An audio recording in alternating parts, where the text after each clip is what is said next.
शुभ समय थिले ही एही 5टी पक्षी घर को आसी थांती। नमस्कार दर्शक बंधु, मु आपण मानकर अर्पिता मोटिवेशन ऑफिशियल को स्वागत जनाऊँची।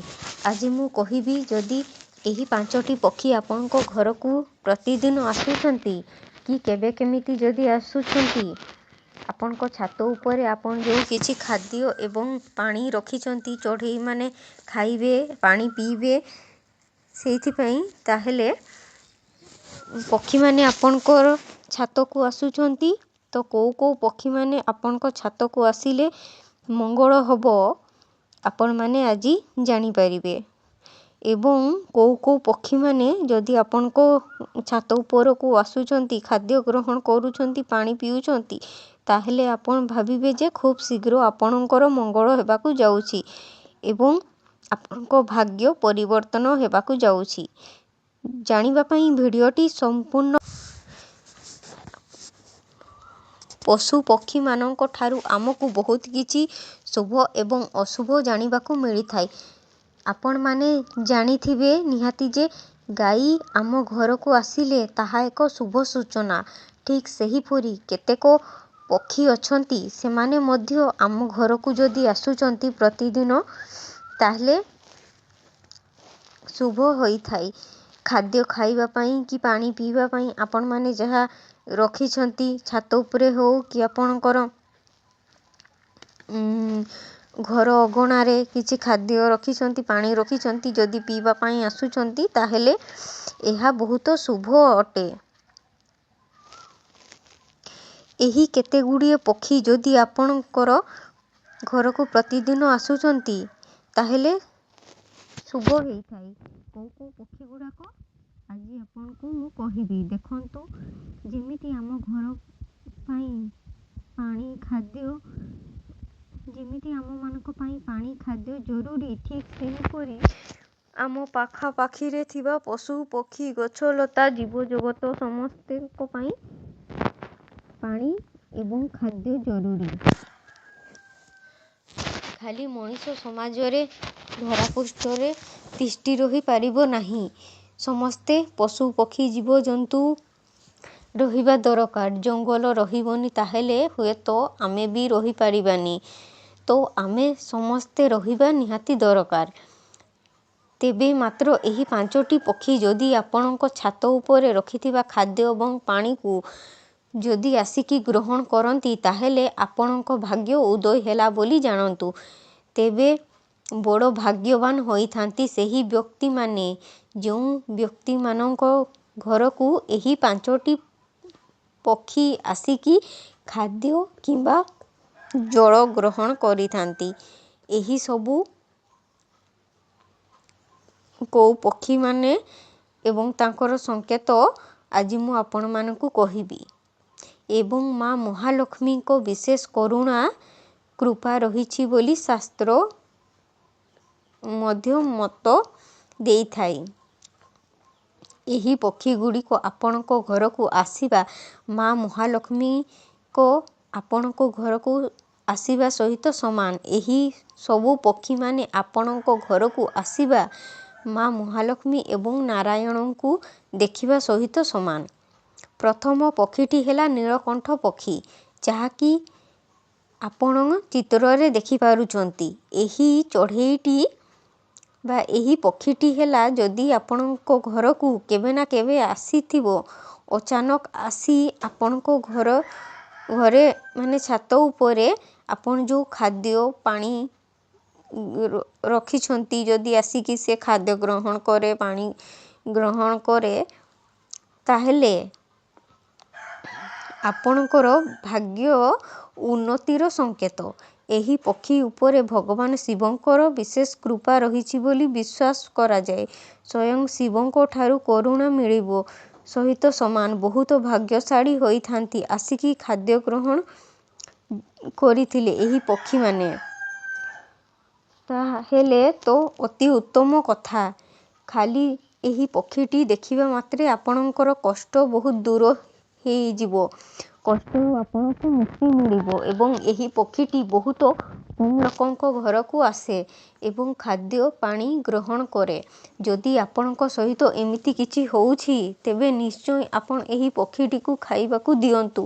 ଆଉ ଯଦି ସେ ଆପଣଙ୍କ ହାତରୁ କିଛି ଖାଦ୍ୟ ଗ୍ରହଣ କଲା ତାହେଲେ ଆପଣଙ୍କ ପାଇଁ ବହୁତ ଶୁଭ ମଙ୍ଗଳକାରୀ ଅଟେ। ଦ୍ୱିତୀୟରେ ପକ୍ଷୀଟି ହେଲା କାଉ। କାଉ ହେଉଛି ଅତି ଚାଲାକ, କିନ୍ତୁ ମନେ ରଖନ୍ତୁ କାଉ ଆପଣଙ୍କ ପାଖକୁ କୌଣସି ଖାଦ୍ୟ ଗ୍ରହଣ କରେ ତାହେଲେ ଏହା ମଧ୍ୟ ଆପଣଙ୍କ ପାଇଁ ବହୁତ ଶୁଭ ସଂକେତ। କିନ୍ତୁ କାଉ ଏତେ ଚାଲାକ ଯେ ଆପଣ ଛାତ ଉପରେ କିଛି ଖାଦ୍ୟ ରଖିଦେଇଛନ୍ତି, ଆପଣ ଟିକେ ଅନ୍ୟମନସ୍କ ହେଲେ ସେ ସେହିଠାରୁ ଖାଦ୍ୟ ନେଇକି ଅନ୍ୟ କୁଆଡ଼େ ଚାଲିଯିବ। କାଉ ଅଚାନକ ଭାବରେ ଖାଦ୍ୟ ନେଇ ଚାଲିଯାଇ ସତ, କିନ୍ତୁ ଏହା ମଧ୍ୟ ଆପଣଙ୍କ ଘର ପାଇଁ ଶୁଭ ସଂକେତ। ଯେଉଁ ଘରେ ପ୍ରତିଦିନ କାଉକୁ ଖାଦ୍ୟ ଖାଇବାକୁ ଦିଆଯାଏ ସେହି ଘରର ଲୋକମାନେ କେବେ ବି ଅକାଳ ମୃତ୍ୟୁ ହେବେନି। ଯଦି ଆପଣ ପ୍ରତିଦିନ କାଉକୁ କିଛି ନା କିଛି ଖାଦ୍ୟ ଖାଇବାକୁ ଦେଉଛନ୍ତି ତାହେଲେ ଆପଣଙ୍କ ପିତୃପୁରୁଷମାନେ ସନ୍ତୁଷ୍ଟ ହୋଇଥାନ୍ତି। ଆପଣ ଯଦି ପ୍ରତିଦିନ ସକାଳେ କାଉକୁ ଖାଇବାକୁ ଦେଉଛନ୍ତି ତ ଅକାଳ ମୃତ୍ୟୁ ଯୋଗ କଟିଯାଇଥାଏ। ଆଉ ଦେଖିବେ ପ୍ରତିଦିନ ଆପଣ କାଉକୁ ଖାଇବାକୁ ଯେଉଁଠି ଦେଉଛନ୍ତି ସେ ପ୍ରତିଦିନ ଆସିକି ମଧ୍ୟ ସେହି ଜାଗାରେ ହିଁ ବସିବ। ତେଣୁ ପ୍ରତିଦିନ କାଉକୁ କିଛି ନା କିଛି ଖାଦ୍ୟ ଖାଇବାକୁ ଦିଅନ୍ତୁ। ଆଜିକାଲି ତ ଆଗ ଭଳି ଆଉ କାଉ ଦେଖିବାକୁ ମିଳୁନାହିଁ। ତେଣୁ ପ୍ରତିଦିନ କାଉକୁ କିଛି ନା କିଛି ଖାଇବାକୁ ଦିଅନ୍ତୁ। ଖାଇବାକୁ ଦେଲେ ସେମାନେ ମଧ୍ୟ ବେଶୀ ଦିନ ବଞ୍ଚି ରହିପାରିବେ। ତା ସହିତ ଆମର ମନସ୍କାମନା ମଧ୍ୟ ପୂର୍ଣ୍ଣ ହେବ, କଲ୍ୟାଣ ହେବ। ତାପରେ ହେଲା ଘରଚଟିଆ। ଘରଚଟିଆ ପକ୍ଷୀଟି ଯାହାକି ଅତି ଶୁଭ ପକ୍ଷୀଟିଏ। ଯଦି ଘରଚଟିଆ ଆପଣଙ୍କ ଘର ଉପରେ ଆସିକି ବସେ ତାହେଲେ ଜାଣି ରଖନ୍ତୁ ଏହା ମଧ୍ୟ ଆପଣଙ୍କ ପାଇଁ। ଆଉ ଯଦି ଘରଚଟିଆ ଆପଣଙ୍କ ଘରର ଛାତ ଉପରେ ଆସିକି ବସେ ତାହେଲେ ତାକୁ ନିହାତି ଭାବରେ ଖାଦ୍ୟ ଦିଅନ୍ତୁ। ପକ୍ଷୀ ଯଦି ଆପଣଙ୍କ ପାଖକୁ କିଛି ବି ଖାଦ୍ୟ ଗ୍ରହଣ କଲା ତାହେଲେ ଜାଣି ରଖନ୍ତୁ ଆପଣଙ୍କ ଭଲ ସମୟର ଦିନ ଆସିଗଲା ବୋଲି। ଦେଖିବେ ଯେତେବେଳେ ଆପଣଙ୍କ ଖରାପ ସମୟ ଚାଲିଥିବ ଆପଣ ଯେତେ ବି ଖାଦ୍ୟ ପକ୍ଷୀକୁ ଦିଅନ୍ତୁ ସେ ଖାଦ୍ୟ ଗ୍ରହଣ କରିବନି, ଟିକେ ବି ମୁହଁ ମାରିବନି। ସେହିପରି ରାଜା ଦଶରଥ ମଧ୍ୟ ଘରଚଟିଆକୁ ଲକ୍ଷ୍ମୀଙ୍କ ସ୍ୱରୂପ ବୋଲି କହିଛନ୍ତି। ମନେ ରଖନ୍ତୁ ଘରଚଟିଆ ସ୍ୱୟଂ ମା ଲକ୍ଷ୍ମୀଙ୍କର ସଂକେତ ବୋଲି କୁହାଯାଏ। ଘରଚଟିଆ ଆସିବା ମା ଲକ୍ଷ୍ମୀଙ୍କର ଆଗମନର ସଂକେତ ବୋଲି ଆପଣମାନେ ଧରିପାରନ୍ତି। ଚତୁର୍ଥରେ ହେଉଛି ପାରା। ଯଦି ପାରା ମଧ୍ୟ ଆପଣଙ୍କ ଘରକୁ ଆସେ ଏବଂ ପାରା ମଧ୍ୟ ଆପଣଙ୍କ ଠାରୁ କିଛି ନା କିଛି ଖାଦ୍ୟ ଗ୍ରହଣ କରେ ତାହେଲେ ଏହା ମଧ୍ୟ ଗୋଟିଏ ଶୁଭ ସୂଚନା ଅଟେ। ଯଦି ପାରା ଆପଣଙ୍କ ଘରକୁ ଆସି ବସା ବାନ୍ଧେ ତାହେଲେ ଏହା ମଧ୍ୟ ଆପଣଙ୍କ ପାଇଁ ଶୁଭ ସୂଚନା ଅଟେ। ଯଦି ଏହିଭଳି ଆପଣଙ୍କ ସହିତ ଘଟୁଛି, ଯଦି ପାରା ଆସିକି ଆପଣଙ୍କ ଘରେ ବସା ବାନ୍ଧେ ଯେମିତିକି ଆପଣଙ୍କର କୌଣସି ଅସୁବିଧା ହେବ ନାହିଁ। କାହିଁକି ନା ପାରା ବହୁତ ଅପରିଷ୍କାର କରିଥାନ୍ତି। ତେଣୁ ପାରାକୁ ଏମିତି ଏକ ଜାଗାରେ ବସା ବାନ୍ଧିବା ବ୍ୟବସ୍ଥା କରିଦେବେ ଯେମିତିରେ ତାର ବସା ବାନ୍ଧି ପାରିବ କିନ୍ତୁ ଆପଣଙ୍କର କୌଣସି ଅସୁବିଧା ହେବ ନାହିଁ। ଯଦି ପାରାକୁ ଆପଣ ଖାଇବାକୁ ଦେଲେ ତାହେଲେ ଅତ୍ୟନ୍ତ ଶୁଭ ହୋଇଥାଏ। ଆପଣମାନେ ଦେଖୁଥିବେ ବହୁତ ଲୋକ ଅଛନ୍ତି ପାରାକୁ ପ୍ରତିଦିନ ସକାଳୁ ଉଠି କିଛି ଦାନା ଖାଇବାକୁ ଦିଅନ୍ତି। କାହିଁକି ନା ସେମାନେ ବି ଜାଣିଛନ୍ତି ଯେ ପ୍ରତିଦିନ ପକ୍ଷୀକୁ କିଛି ଖାଇବାକୁ ଦେଲେ ବହୁତ ପୁଣ୍ୟ ମିଳେ। ପୂର୍ବପୁରୁଷମାନେ ଖୁସି ହୁଅନ୍ତି ଏବଂ ମା ମହାଲକ୍ଷ୍ମୀ ପ୍ରସନ୍ନ ହୁଅନ୍ତି, ନାରାୟଣ ପ୍ରସନ୍ନ ହୁଅନ୍ତି, କିଛି ନା କିଛି କଲ୍ୟାଣ ହୁଏ। ତେଣୁ ଆପଣମାନେ ମଧ୍ୟ ପାରାକୁ ପ୍ରତିଦିନ ଖାଦ୍ୟ ଦିଅନ୍ତୁ ଏବଂ ଜାଣି ରଖନ୍ତୁ ଯେ ପାରା ଯେତେବେଳେ ବି ଆପଣଙ୍କ ଘରକୁ ଆସିବ ଏହା କିଛି ନା କିଛି ଶୁଭ ସଂକେତ ନେଇକି ଆସିଥାଏ। ପଞ୍ଚମରେ ହେଉଛି ପେଚା।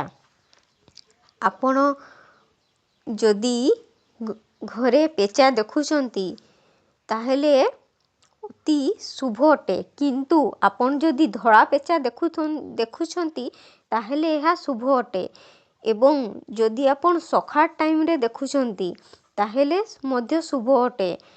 ରାତିରେ ଦେଖିଲେ ଅଶୁଭ ବୋଲି କୁହାଯାଏ, କାହିଁକିନା ପେଚା ହେଉଛି ମା ଲକ୍ଷ୍ମୀଙ୍କର ବାହନ। ସେହି ଦୃଷ୍ଟିରୁ ଶାସ୍ତ୍ରରେ ମନାଯାଏ ଯେ ପେଚା ଘରକୁ ଆସିବା ଅତି ଶୁଭ ବୋଲି। ତାହେଲେ ଯଦି ରାତିରେ ଆପଣ ଘରକୁ ପେଚା ଆସେ ତାହା ଅଶୁଭ ଅଟେ। ଦର୍ଶକ ବନ୍ଧୁ, ଯଦି ଏହିସବୁ ପକ୍ଷୀମାନେ ଆପଣଙ୍କ ଘରକୁ ପ୍ରତିଦିନ ଆସୁଛନ୍ତି ତାହେଲେ ଜାଣି ରଖନ୍ତୁ ବହୁତ ଶୀଘ୍ର ଆପଣଙ୍କର ଘରକୁ ମଙ୍ଗଳ ହେବାକୁ ଯାଉଛି। ଆପଣଙ୍କ ଘରେ କିଛି ଶୁଭ କାର୍ଯ୍ୟ ହେବ। ତେବେ ଆସନ୍ତୁ ଜାଣିବା କେତେ ଗୁଡ଼ିଏ ପକ୍ଷୀ ବିଷୟରେ ଯେଉଁମାନେ ଆପଣଙ୍କ ଘରକୁ ଆସିଲେ ଅଶୁଭ। ବାଦୁଡ଼ି।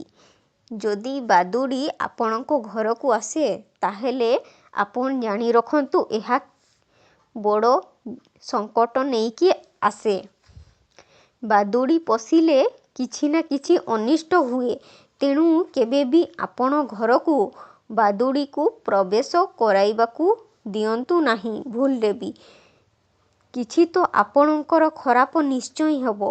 ଶତ୍ରୁମାନଙ୍କର ପ୍ରଭାବ ବୃଦ୍ଧି ହେବ, ଘରେ ନକାରାତ୍ମକ ଶକ୍ତି ଦେଖାଦେବ, ଶତ୍ରୁ ସଂଖ୍ୟା ବୃଦ୍ଧି ହୋଇପାରନ୍ତି, ଆପଣଙ୍କର ଅନିଷ୍ଟ ଘଟିବ। ସେହିପରି ଆପଣଙ୍କ ଘରେ ଚିଲ କିମ୍ବା ଶାଗୁଣା ଯଦି ଆପଣଙ୍କ ଘରକୁ ଆସନ୍ତି ତାହେଲେ